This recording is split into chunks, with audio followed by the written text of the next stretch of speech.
Welcome to Season 3 of the Sober Motivation Podcast. Join me, Brad, each week as my guests and I share incredible, inspiring, and powerful sobriety stories. We are here to show sobriety is possible, one story at a time. Let's go! In this episode, we meet Joe.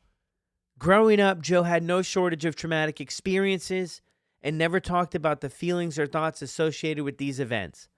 He found a level of acceptance through drinking alcohol and consuming drugs. Going through the motions in life, Joe found himself covering up his emotions with alcohol time and time again. Sobriety was not given much attention, and drinking alcohol just felt so normal. After many ups and downs, Joe had a 10-day break from alcohol and decided to keep it going. Today, Joe celebrates 9 months of sobriety. And this is Joe's story on the Sober Motivation Podcast. Getting sober is a lifestyle change, and sometimes a little technology can help. Imagine a breathalyzer that works like a habit tracker for sobriety. SoberLink helps you replace bad habits with healthy ones.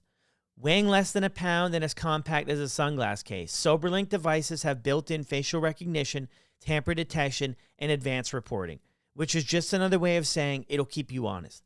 On top of all that, results are sent instantly to loved ones to help you stay accountable. Go after your goals. Visit Soberlink.com/recover to sign up and receive $50 off your device today. Welcome back to another episode of the Sober Motivation Podcast. Today we've got Joe with us. Joe, how are you? Doing, Brad. Thanks for having me. I'm so excited. Yeah, of course. Thank you for jumping on and being willing to share your story with the world here. Indeed. So how we start every episode is the same question. What was it like for you growing up? I want to try to keep it as simple as possible, but unfortunately, I had a pretty complex upbringing, I would say. I was born in Bozeman, Montana in 1981. My mom and dad, we lived here only for maybe a few months after I was born. And we actually moved to Billings, Montana, which is just a couple hours east of Bozeman. And I proceeded to live there for a couple years with my mom and dad, but they were very much in a relationship of essentially just fighting, and drinking was essentially their relationship. They had actually broken up before they had me, but then my mom found out she was pregnant. So they got back together to try to make it work, and it was not a good situation for either one of them. That's how my dad describes their relationship, though, is essentially just drinking and fighting.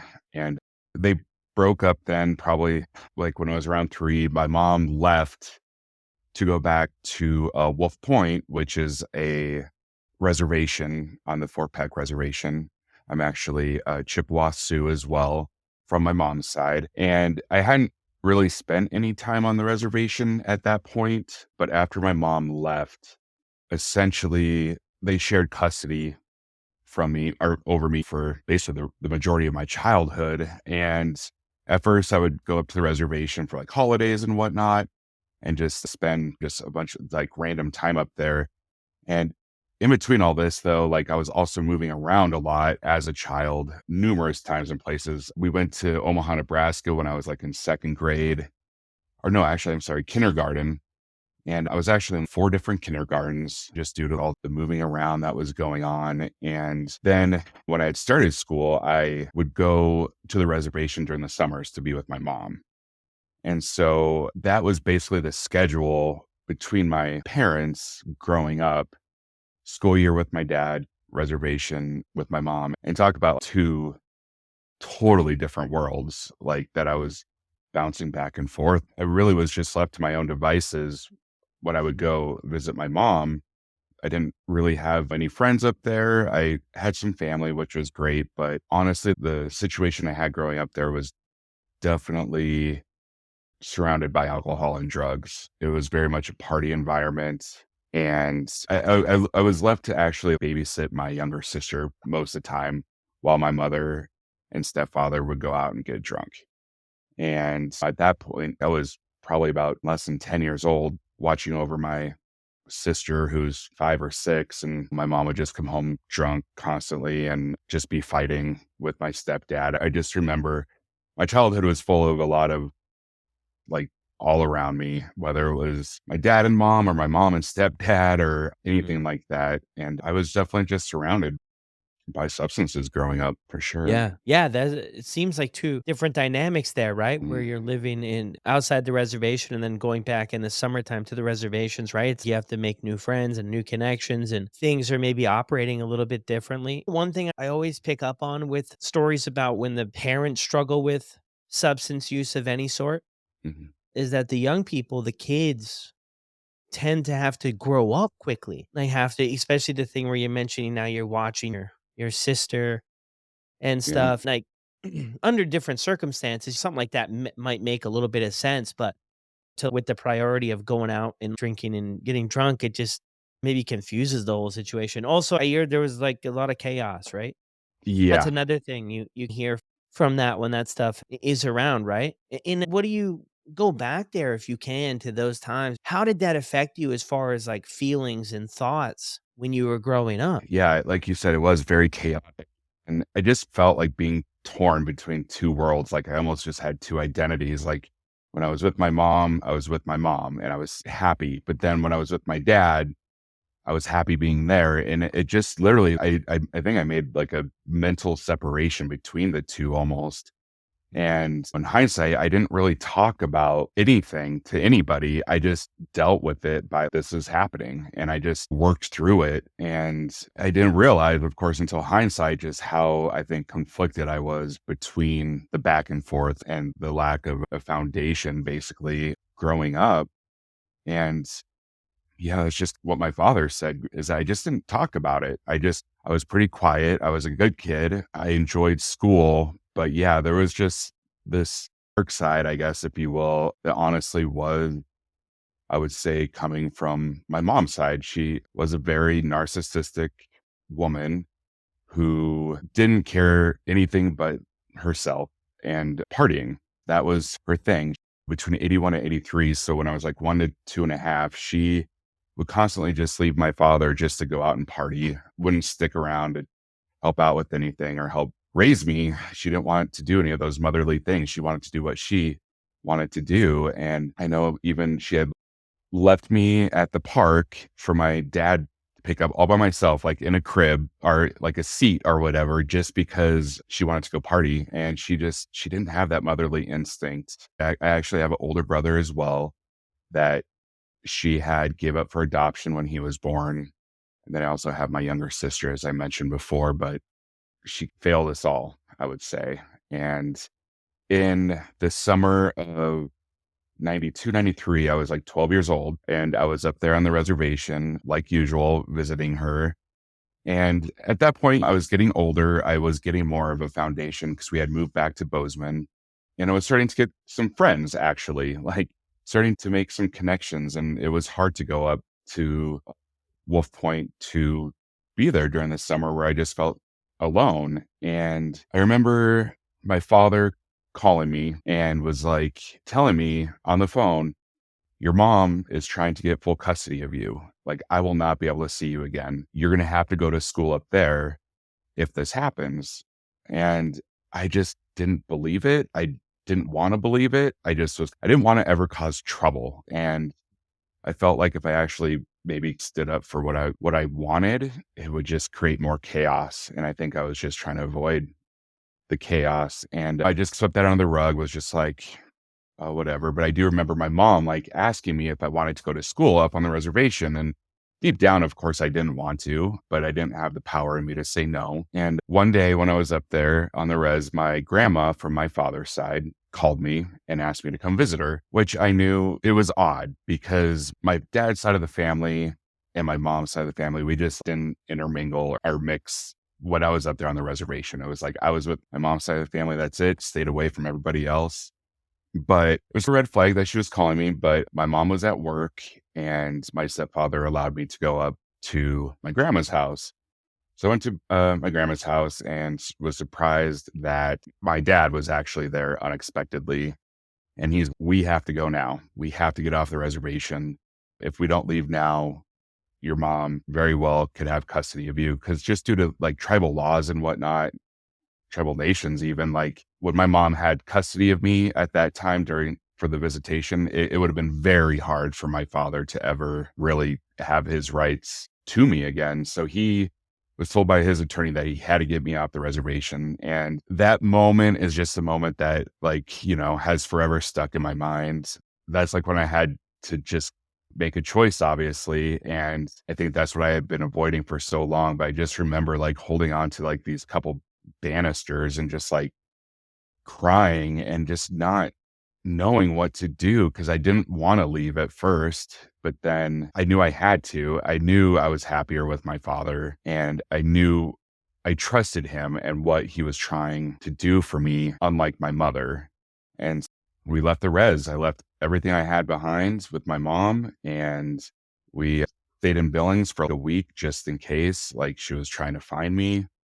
And that was almost essentially like the end of my relationship with that side of the family. And it Wow. was just a very hard end, abrupt end to our relationship. And a year later in 93, we had to go to court up on the reservation. And that had been the first time I had seen my mom. And she asked me if I wanted to stay with her during the summers. And at that point, I had actually said, maybe not the whole summer. Like, I want to be with my friends. I want to have a good time, like in Bozeman, where I know people. And I didn't tell her ever that I didn't want to see her, but I did. I voiced my opinion for one of the first times and what I wanted. And she proceeded after that. She gave me up. She gave up her parental rights to me after I said that and basically took it as I didn't want anything to do with her. So that was then the true end of our relationship moving forward. And that was, yeah, like 13, almost eighth grade. And just, yeah, that was a huge part of my childhood. And I didn't really process anything because after that, it was just over. This whole part of my life, this whole second identity almost was just gone. And I proceeded to just go about life in Bozeman. Wow, dude, I'm just picturing that there at 12 years old too, about making a big life at that point about which direction you're gonna go with this. And then probably I don't know if you would have had any idea, but maybe suspecting that things could eventually maybe play out the way they did, right? Because you're leaving Mhm. and you knew it would probably upset your mom and her family and stuff. Wow, man, that's a lot of stuff to go through. Well, what were you feeling throughout this time? Looking back, hindsight, we can see things a lot differently. Did you realize the impact that this may have at the time, or was it just forward and onward? It was forward and onward. Yeah, it very much was. I cut those ties off mentally Yeah. for the most part and just focused on the present and what I had to do moving forward. And I had some contact here and there with my sister, it was brief communication here and there, my brother a little bit. So I had a sense of what was going on. But yeah, even though we were in the same state, it's like we were on opposite ends of the world. And I just proceeded to go about my life and going to high school here. That's like when I was like 14, 15. That's when I just discovered alcohol and weed and all of that. And it just was such a sense of comfort and relief that I had never experienced before. And it was really easy for me to get into it from there. And that's how I dealt with things, I guess, by not really dealing with them, just going into oblivion and just not really processing anything that had happened or that I didn't have contact with them anymore. And it started off slow, I would say, like the drinking and drugs and whatnot, but it ramped up pretty quick, especially after high school. I definitely started drugging like pretty hard in my early 20s and came across like meth, and meth was something I was into for quite a while, but then also diving into coke, mushrooms, acid. It was like anything that was put in front of me, I would do. I would not have a problem. It was fun. It let me escape the reality that I was surrounded by. Yeah, so it started out for you with drinking and probably smoking weed and stuff in high school, Mhm. right? Yeah. Yep. What It's interesting, right? Because looking back, we see this picture, big picture of what we were avoiding, how we were self-medicating, how we were addicted and everything going on. What were your thoughts as you're going through this? Were you able to connect the dots that, hey, I'm using meth to avoid feeling X, Y, and Z? Or was it because I know for me at the beginning, it was just fun. It was just like, this is fun. Yeah. I knew my thoughts were changing and the way I felt was changing when I used drugs and alcohol. But I don't think early on I connected the dots as like trauma or emotional pain or anything. What was your experience with that? I would totally agree with you. It was just fun. I did not think I had been through like a traumatic childhood. I just thought it was normal. It Mm, was normalized. Like there was no talk about it again or anything. And so I was just having fun though. But I do know now, of course, like in hindsight, like it was just covering up a lot and that's it. But it was easy because yeah, Bozeman, a lot of places, it has a large, very big like drinking culture. It's a college town and it was easy to have access. Like I had a fake ID before I was 21 and going to the bars. I actually got my first DUI was when I was 20. I was going down a bad path, like for sure. But then I knew no matter how deep I got into the drugs, I was also able to separate myself somehow. And I knew it was a path I didn't want to go down because I also knew at that point that it had taken over my brother's life. And even though we hadn't been in much contact, I did know he had been in and out of prison for quite a while. And I was surrounded by people who I realized I did not want to be like them. I knew if I kept doing it, what I was doing, I was going to end up just like them. And it was a scary situation. And so I was able to just cut myself off from this group of people. And that's essentially how I got out of that phase of my life of at least like the meth and whatnot, which I didn't think of anything of it at the time, but I realized now in hindsight, like what a victory that was. Cause is very much a very addicting drug. Nothing like fentanyl, I'm guessing. And I'm so grateful fentanyl wasn't around when I was growing up because I don't know. I can't imagine I would be here today if that was a drug that was around then. It's scary for sure. yeah, no, for sure. 110%. It is. Yeah. Getting off meth too. A lot of people struggle with getting off meth. It does so much damage as well. It's to give you a run for your money for sure. There's a lot of people I've known over the years. Yeah. It just keeps you coming back. It's a tough Hmm. one. So for you to be able to have that, what do you call it? Look into the future a little bit there and just see that road you're headed on, that it's not good. And to be able to shut that down and move on from that group of friends and stuff. What else is going on in your life outside of using drugs and drinking and partying? Or are you working? Are you going to school? Are you any Yeah, of that stuff? during 18 to 25 or so, I was just working. I was working to survive. I was in the restaurant industry, which I loved, but that also gave me access to a lot of alcohol. Yeah. Yeah. It was everywhere and I would be getting served drinks on shift all the time. Like it just, again, in hindsight, it was not a good environment for me to be in just because it was so easy to just constantly be drinking and accepted. It just was an accepted part of working in that industry. So that's like what I did. I would say for a solid 5 years at least was just work and party and just getting by. Yeah. Yeah, without a doubt.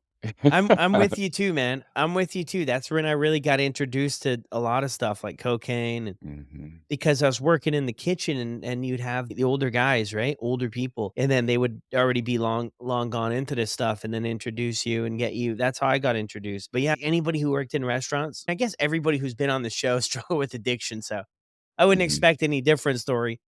But yeah, a lot of people share that story of working in restaurants, right? Because it's that lifestyle. Like you work 4 to midnight or 4 to 1, and then everybody there's no really where else to go. So everybody who gets off the shift, you guys go and you might party somewhere or go back and party at someone's place because everybody else is winding down.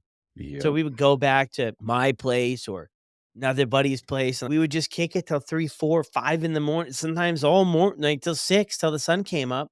And definitely. that's because we didn't have to get up the next day till 4 o'clock, 5 o'clock, or 6 o'clock start. And then, man, I'm thinking it just brought me back to that job. We did that stuff too, man, for years, day in and day out, like clockwork. Yeah, We did it's it. easy to That's what it fall was. into. That's what it was for you too. Same idea. Oh, without a doubt, like for Yeah, so long and just, yeah, I would get through work, but after work, it was open to a good time. And if anything, I would be hungover, but then just hair of the dog. And it was just that perpetual yeah, cycle of, like you said, Groundhog Day is a perfect way to put it. It's unfortunate because there's not much I can remember now. It's all yeah, very fuzzy. There's moments here and there that stand out, but it's sad when you just can't remember like a good part of your life. even if it was a Mm, good time, I feel like it was a lot of wasted time. yeah. Was there any reflection during that time to yourself? Any inner dialogue or anything of, man, I've got to get things straightened out here. I'm not headed to where I want to be. I think that inner dialogue was always there, always, but it would be drowned out. I would drink it away for the most part. Yeah. But I think that voice was always there. And 'cause I even remember, like, just recently, I came across like a journal that I had kept in my early 20s. Mm, And it was very eye opening because even then I was writing about how I knew I had a problem with alcohol. And I knew it, but I just didn't want to accept it or fully look at it. And I just was in it for the good time. It was a way for me to fit in. And I know I've heard that a lot too on your podcast. It was a way for me to fit in with anybody and everybody. And I think that's what I was craving and needed more than anything is like a place that I felt like I belonged. And that's what drugs and alcohol brought for me. Even if it was superficial, mhm. I was here with these people having a good time and I felt like I was accepted. And I think that's something I was just craving because I was struggling a lot with my own self worth. And I knew I had a lot of mental health issues in terms of depression and anxiety that I didn't want to deal with. And that's also obviously what the drugs and alcohol were able to numb out, but in the end just perpetuated. Because going back to that fitting in, like I knew since like fourth grade, I would say, as long as I can remember, I knew that I was different. And I knew, yes, I had been through some terrible experiences, but I also knew I wasn't the typical, I guess what you would say, like social norm in terms of being straight. Like I am a gay man who really struggled with that part of my identity. And I had not talked about it with anybody. During all my high school years, it just really wasn't acceptable. I would say I came out when I was like 21 to some friends and started that journey of acceptance.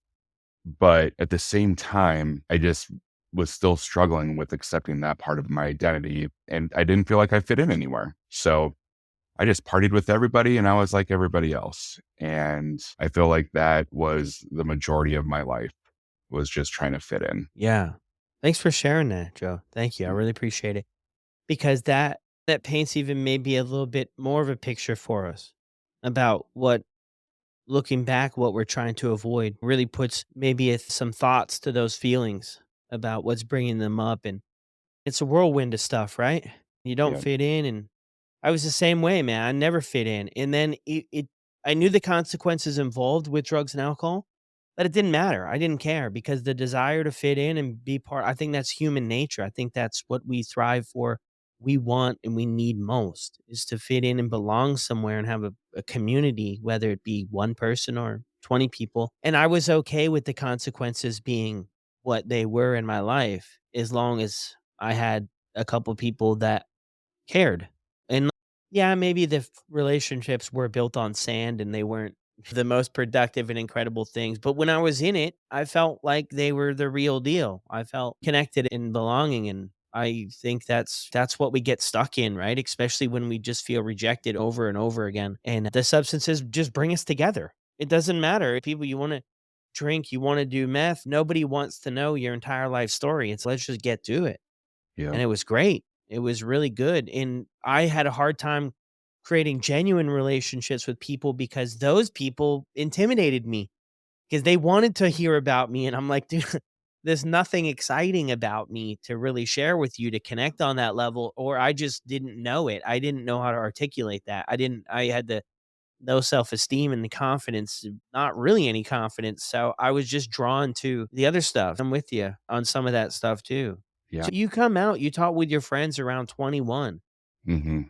Yeah. What was that like? Scary. It was intimidating for sure. Like, I don't know. I think coming out is such a crucial part for individuals to do of their journey just because it is part of that self-acceptance that is needed and to help, like you said, like confidence, like hopefully build up confidence and whatnot.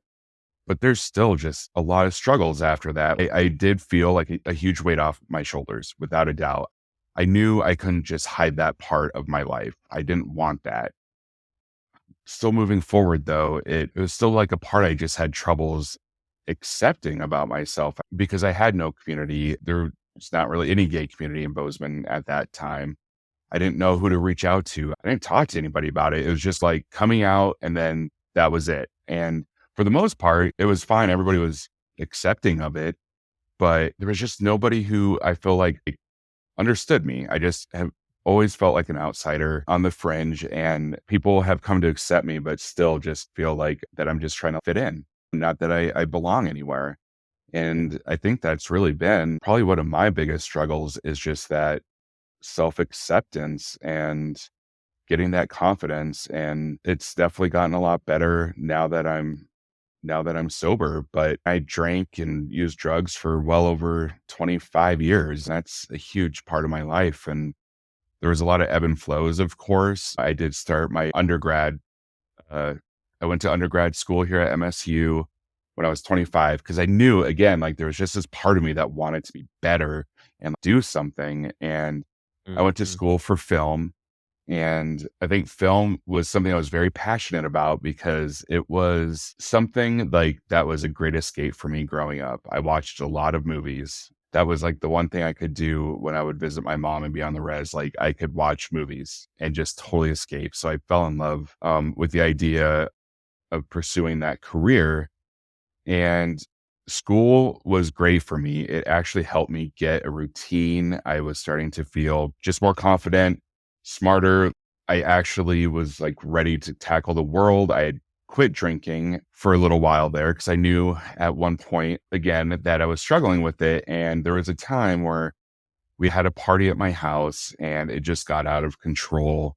And I was a pretty personable or a pretty personal drunk, I guess. I get along with almost everybody. Like I don't like to create fights or anything. I don't fighting. I think I try to avoid it. But there was those times where you could just see like the anger. And I think there was just a lot of resentment and anger that was like boiling deep within me that would come out every once in a while. And there was a party that I'd gone to that was at my house, and it ended very badly in terms of just a lot of things were broken. I was like punching the wall and stuff, like almost broke my Mm. hand. And I was like, this is out of control. I need to get my shit together. Went and seeked counseling for drugs and alcohol, and that helped a lot, but he didn't really know what to do with me. He referred me to AA, which I never did. And I just was like, I can do this. I can do this by myself. Like, I don't need anybody. I think it was the mentality that I had and have had growing up is I can do it myself. I basically had to tackle everything myself anyways. So I just blew that off and slowly but surely it just creeps back in and I'm just like back in it, just drinking like every day. And drinking and weed, I would say, were the most prevalent drugs later in my life that were just always there, numbing myself out every day. Yeah. It's that combination that people seem to gravitate to sometimes, right? Because you drink at night and then you wake up and you have if you're looking for that escape, you have the weed in the morning, but you maybe function a little bit better for some than Yep. like to go to a job and stuff. If you're drinking might be a little bit more challenging, but yeah. So you go back to school, you do your undergraduate, Yep. you get a little bit of time under your belt, but yeah, left to our own devices, yeah, we know what's best, right? Oh, yeah. We'll figure it out. We got this. I'm gonna figure it out. I would do the thing too. I'm just gonna will my way through it. Not talk Exactly. to anybody about anything in life. I'm just gonna and it just I don't know, for me, man, I always needed a relief from that. And the only tool I had in my toolbox was more drink, more drug. Exactly. It wasn't even when I reflect back there, it wasn't even necessarily that I was like, "Oh, I need to drink. I just needed to escape," and that's what worked so well. If I would have had other tools, maybe I could have relied on those, and that's a big thing about, like, recovery and sobriety is try to get some other tools about how we're gonna deal and work through and with all the emotions that we're gonna feel throughout life, but so you do your undergrad, did you finish that up? I did. Yep. Yep. I Yeah. graduated when I was 30. Yep. Wow.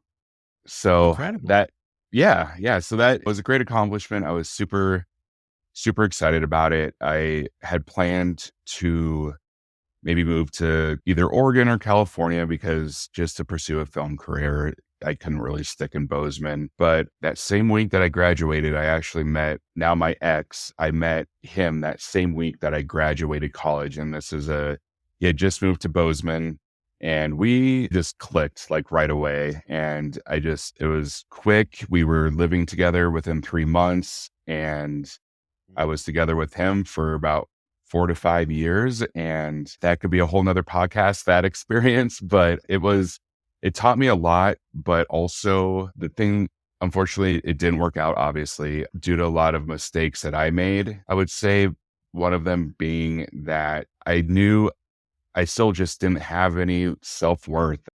I didn't love myself. And you really can't be in a relationship with somebody else if you're not there for yourself or love yourself. You just can't. And I know that now. At that time, I didn't, but it quickly became prevalent. But I just try to keep stuffing it down, keep stuffing it down.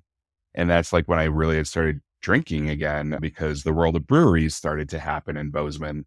And that just Mm. got me heavy into the beer. And I just slowly started, yeah, drinking again, smoking pot a lot, smoking cigarettes. I've been smoking cigarettes since I was in high school too. Quit that for a while, but then started again. We broke up. And after that, it was just like, so I'm like mid 30s here. And after that, it was like I was in my 20s again. Like it was just back to partying. Great. That's all I was doing, working and drinking and whatever drugs came along. I lived near downtown Bozeman, so super close to the bar scene. And I was hurting from what had happened with that relationship. And my roommate, who was a good friend, he was just going through a divorce. So we were both hurting. So it was easy to just go and have a good time again, just to like the pain away, for lack of a better saying. And it kept on happening. And it was so easy just to fall back into all those habits. And that's again, just how I dealt with everything by not dealing with it. Yeah. Yeah, and it works until it doesn't work too with that. Like, we can definitely avoid stuff for a certain amount of time, but I feel like eventually it's still gonna be there whether we have it on our mind or not. A lot of this stuff just doesn't, magically go away, and that's good. That's a really good kinda realization there too about the whole loving yourself to be in a relationship, wanting this to work out so bad for this relationship to work out, but coming to realize, like, you can't really give away what you don't have. It's a hard True. thing to do. I used to work with these young kids and they were falling in love left and center. And they struggled with what we've all struggled with to where we didn't necessarily have that connection with ourselves. And I would try to explain to them, if you don't have $100 bill, you can't give someone else $100 bill. I don't know if they got it or not. But it's that thing about how you have Yep. to work on yourself and work on that development before you're able to give that to somebody else. Like, I'm So with you on true. that 100%. Like, I wanted relationships in my earlier days to work out, but man, I just didn't know how to do that one crucial component. That's what I was Exactly. missing. Yeah, and I think for me, I thought I was helping myself just because I was out being social. I was a very social person, and I felt like I was making all these connections and had these close connections. But as like, it's not helping yourself at all. You're not dealing with anything. And I just thought it was normal.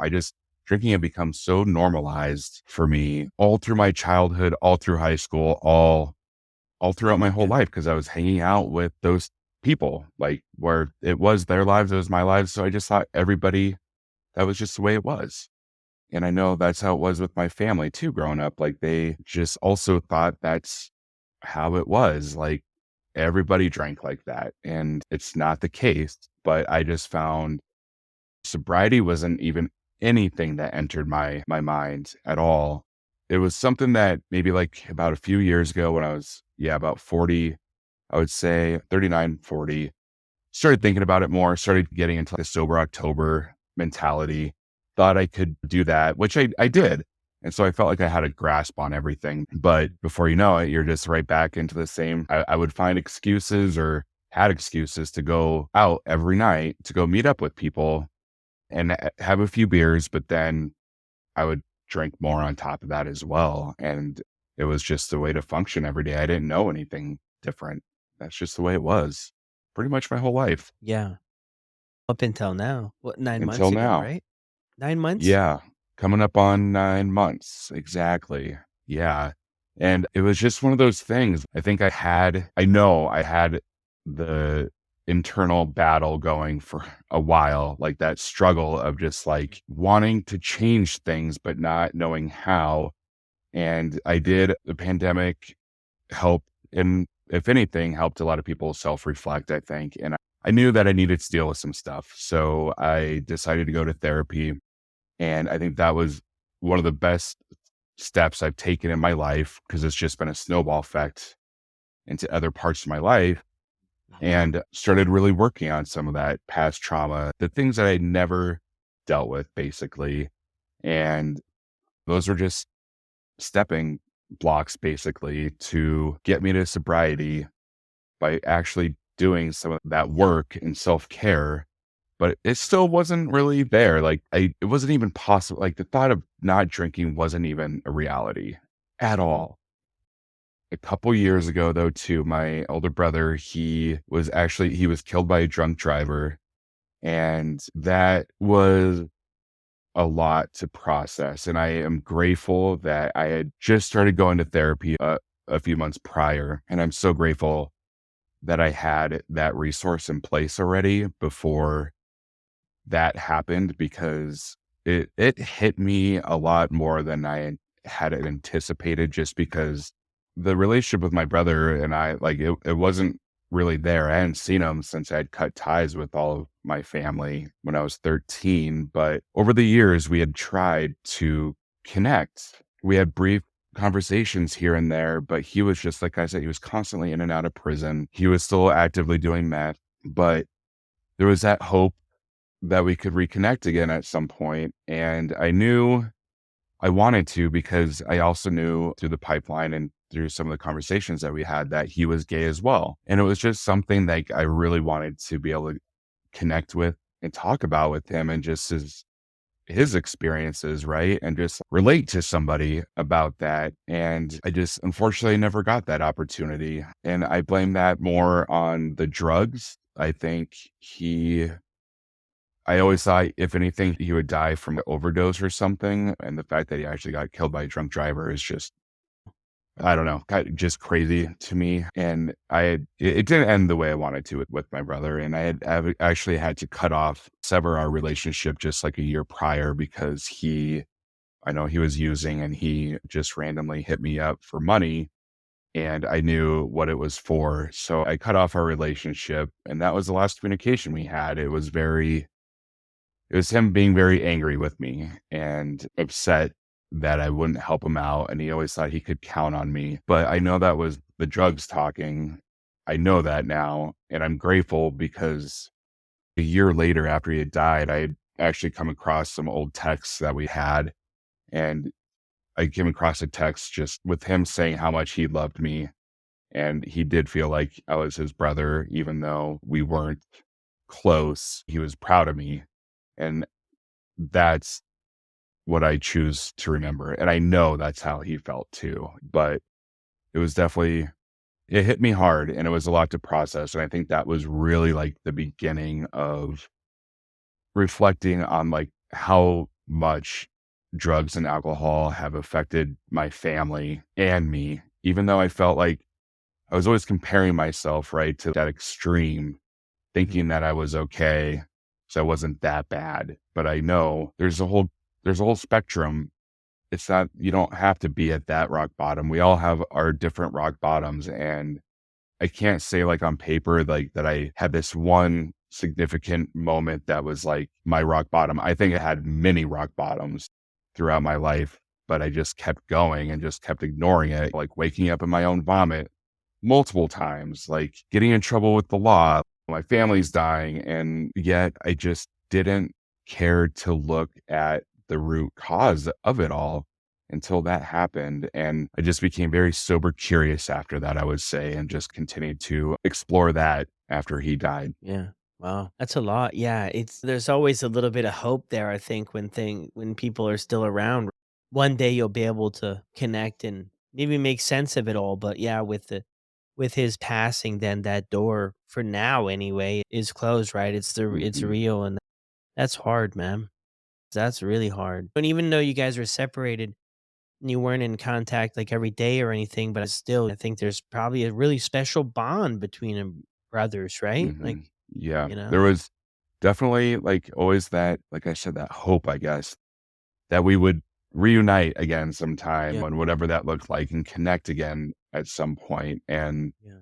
yeah, it hurt for sure, but I worked through that, and going through therapy again, it was huge for me, and it just opened up the door to a lot of self-reflection and processing everything that had happened. And my therapist actually started putting Mm, the seed in me, if you will, like the idea of becoming involved with social work, because he knew I was just very passionate about social justice. And I think with my lived in experience and experiences of a lot of different things, that I could be very valuable to that field. And again, I was like, God, this is just something I never had even thought of. And I just couldn't get it out of my mind. So I just decided, fuck it, I'll give this a go, and applied for grad school. And I'm currently in grad school to get my master's of social work, which in itself has been so therapeutic to me because I've learned so much. It's given me so much insight and knowledge just about myself while learning about other people, that it's really just been a crazy, awesome, mind blowing journey. And I couldn't be any more grateful for my therapist, even for guiding me that way, because I knew I'd been through a lot of shit, but that was it. It was just like a bunch of baggage. But now it's like, I realize like how I can use it. I can actually use this for something to help other people, hopefully. And it's just helped mm. me process everything. And it's just been a awesome journey. And at this point, still, I didn't think sobriety was an option. I wasn't even thinking about it still. Mm. And yeah, I got back into doing coke and whatnot last year, and just found myself back into the same habits and grind of just drugs and alcohol. And it wasn't serving me though. And that voice in the back of my head was just getting louder and louder. Like I knew it wasn't good for me. My health was deteriorating drastically. Mm. And then I don't know what happened, but I got sick, pretty sick with the flu or something. So I didn't drink or do drugs for 10 days. And I was just like, fuck it. I'm going to keep this going. I'm just going to keep this going. And it was like a switch had gone off in my mind, and I knew I didn't want to do it anymore. It just felt different. And that's what I did. I just quit. I just quit everything, and I haven't looked back since. And so you brought up to the rock bottoms thing, right? I think a lot of people, it's like searching for this rock bottom to be the reason why we get sober. And when it literally, that story you just shared is literally what like so many people experience. You wake up one day and bang, it all makes sense. Hmm. It just makes sense. And you're just like, I just don't want to live this anyway. I'm sick and tired of being sick and tired. I don't want to live this way. I'm just going to put one foot in front of the other and just try to get one day under my belt. And one turns to two, and two turns to 365 before you know it. And that, Yeah. I think that's so encouraging. That's so encouraging in the way that we don't have to burn things completely to the ground. Like, literally, you can wake up and make a decision and a choice today. If anyone's struggling or anyone's up in the mix, you can do that today to just say enough is enough. And I'm gonna start living another way, right? Yes, exactly. Yeah, so currently I am just enjoying sobriety. The first 6 months was difficult. I just was white knuckling it, decided to just do it, like I said, by myself. I was just like, I don't know if I'm stubborn that way, for better or worse, but I was just like, I got this, I can do it.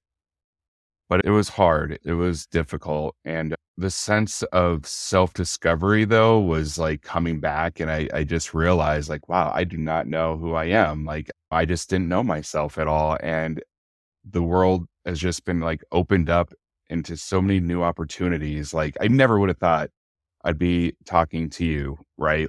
A podcast about sobriety. That was not even something that I could have ever thought possible. And I'm just really excited to see where I go with my career in the future to take this. Cause like I said, addiction, it was not even anything I had thought of up until I became sober. And now it's been a detour, if you will, like with my career, because I do want to go and move forward into recovery programs or addiction recovery and help people because I've learned how powerful and helpful like using my experiences is to help other people as opposed to a weakness. Like I've always thought of it always as a weakness and just something like a hurdle to get over. But now I look at it like they're superpowers, right? Yes, I'm a indigenous gay male who has dealt with substance use. Like there's a lot there that I hope I can use to help other people just get through it. That's all I want. And that you are worthy for recovery. Like you are worthy. And that's just something I never thought I was. And it's important to take care of yourself to help other people. And I think just growing up as a gay person, like we grow up playing a version of ourselves that sacrifices authenticity to basically minimize discrimination and prejudice. And I think that's something I've done my whole life. And I'm sick of doing that. It's crazy, actually, the parallel journeys I felt like I've had so far with honestly, my part of identity is being gay and sobriety. There's almost a lot of similarities between coming out and coming out about sobriety in a lot of ways. There's a lot of assumptions that are made for both. Like coming out is a constant thing and it can be exhausting because we're in a world where everybody assumes that you're straight and you shouldn't even have to come out. But it's obviously my option too if I decide I'm comfortable enough. And if I feel like you deserve to know that, but that assumption is still made. It's very much the same with sobriety. People assume that everybody else drinks. And it's you have to come out about your sobriety if you want to. You don't need to, but I do think there's so much power in sharing your story, and being vulnerable is not a bad thing. That is something I always struggled with. And I know a lot of people struggle with, but just sharing your story, like there's a lot of power in that. And the fact that you've created like this safe space for people to share their story is incredible. Yeah. That's, I think all I got on that. Yeah. No, that's incredible, and I like, how you broke that down. It makes so much sense, right? Because 'Cause you're meeting new people in different situations, and you're explaining it or people are asking, yeah, with sobriety, with coming out, yeah, it can be exhausting, and we can Mm. relate with that in a sense, yeah. I'm wondering, Joe, if you went back to when you were 12, that incident with your dad, that whole thing, what would you say to yourself if you had a chance to go back to that point in time, 12-year-old Joe, with all that stuff happening? Oh man, just that I would tell myself that it will be okay. Like you are loved.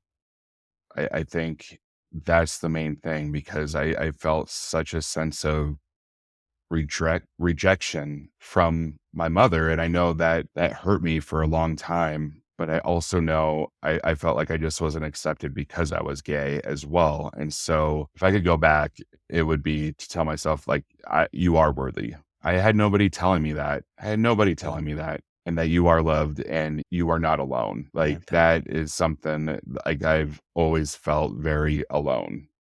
But now in sobriety, I don't. I finally have found people in a community that I know I belong with, and that has never happened before. And I realize that's why it has been so fulfilling to me already.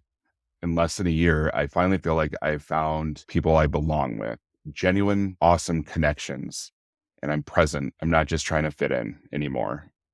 I'm ready to blaze my own path moving forward and not look back and just keep moving forward. Wow, dude, I'm taking it all in over here, Joe, because that's just so powerful about it'll work out with Shit. time, and here you are.